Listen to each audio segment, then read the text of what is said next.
సమూయేలు మొదటి గ్రంథము 19వ అధ్యాయము. అంతట సౌలు, మీరు దావీదును చంపవలసినదని తన కుమారుడైన యోనాతానుతోనూ తన సేవకులందరితోనూ చెప్పగా, సౌలు కుమారుడైన యోనాతాను దావీదు యందు బహు ఇష్టము గలవాడై ఇండి దావీదుతో ఇట్లనెను, నా తండ్రి అయిన సౌలు నిన్ను చంపవలనన్న ప్రయత్నము మీదనున్నాడు. కాబట్టి నీవు ఉదయమున జాగ్రత్తపడి రహస్యమైన స్థలమందు దాగియుండుము. నేను వచ్చి నీవు ఉన్న చేనిలో నా తండ్రి యొద్ద నిలిచి నిన్ను గూర్చి అతనితో మాట్లాడిన తరువాత నిన్ను గూర్చి నాకేమైనా తెలిసిన ఎడల దానిని నీతో తెలియజెప్పుదునెను. యోనాతాను తన తండ్రి అయిన సౌలుతో దావీదును గూర్చి దయగా మాట్లాడి, నీ సేవకుడైన దావీదు నీ విషయములో ఏ తప్పిదమును చేసినవాడు కాక బహుమేలు చేసిన గనుక, రాజా, నీవు అతని విషయములో ఏ పాపము చేయకుందువుగాక. అతడు ప్రాణమునకు తెగించి ఆ ఫిలిష్తీయుని చంపగా యెహోవా ఇశ్రాయేలీలకందరికీ గొప్ప రక్షణ కలుగజేసెను. అది నీవే చూచి సంతోషించితివి గదా. నిష్కారణముగా దావీదును చంపి నిరపరాధి యొక్క ప్రాణము తీసి నీవెందుకు పాపము చేయుదువని మనవి చేయగా, సౌలు యోనాతాను చెప్పిన మాట ఆలకించి యెహోవా జీవము తోడు అతనికి మరణశిక్ష విధింపనని ప్రమాణము చేసెను. అప్పుడు యోనాతాను దావీదును పిలుచుకొని పోయి ఆ సంగతులన్నీయూ అతనికి తెలియజేసి దావీదును సౌలునొద్దకు తీసుకొని రాగా, దావీదు మునుపటిలాగున అతని సన్నిధిని ఉండెను. తరువాత యుద్ధము సంభవించినప్పుడు దావీదు బయలుదేరి ఫిలిష్తీయులతో యుద్ధము చేసి వారిని ఓడించి వెనుకకు పారదోలి గొప్ప వధ చేయగా, యెహోవా యొద్ద నుండి దురాత్మ సౌలు మీదికి వచ్చెను.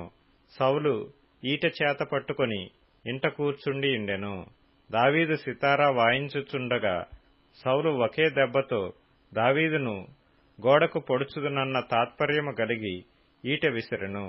దావీదు అతని ఎదుటి నుండి తప్పించుకొనినందున ఈటె గోడకు నాటగా దావీదు ఆ రాత్రియందు తప్పించుకొని పారిపోయెను. ఉదయంన అతని చంపవలనని పొంచియుండి దావీదును పట్టుకొనుటకై సౌలు అతని ఇంటికి దూతలను పంపగా, దావీదు భార్య అయిన మీకాలు, ఈ రాత్రి నీ ప్రాణమును నీవు దక్కించుకుంటేనే గాని రేపు నీవు చంపబడదువని చెప్పి కిటికీ గుండా దావీదును దింపగా అతడు తప్పించుకొని పారిపోయెను.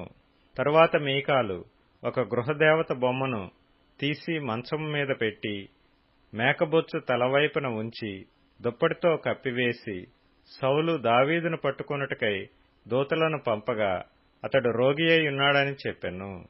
దావీదును చూచుటకు సౌలు దూతలను పంపి, నేను అతని చంపునట్లుగా మంచముతో అతని తీసుకొని రండని వారితో చెప్పగా, ఆ దూతలు వచ్చి లోపల చొచ్చి చూచినప్పుడు తలతట్టున మేకబొచ్చు గల ఒకటి మంచం మీద కనబడెను.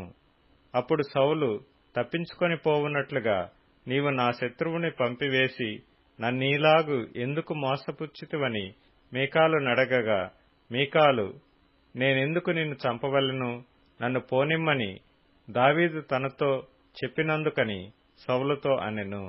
అలాగున దావీదు తప్పించుకొని పారిపోయి రామాలోనున్న సమూయేలునొద్దకు వచ్చి సౌలు తనకు చేసినది అంతటినీ అతనికి తెలియజేయగా, అతడును సమూయేలును బయలుదేరి నాయోతుకు వచ్చి అచ్చట కాపురముండిరి.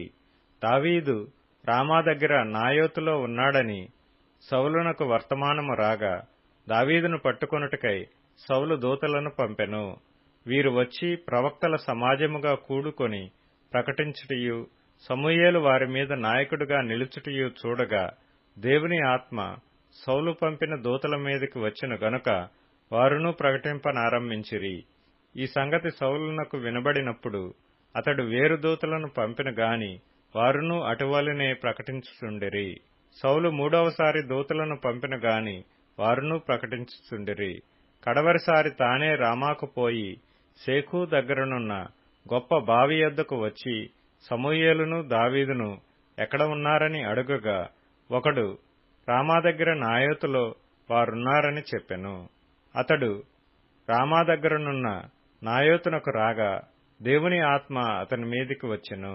గనుక అతడు ప్రయాణము చేయుచు రామా దగ్గరనున్న నాయోతునకు వచ్చు వరకు ప్రకటించుచుండెను.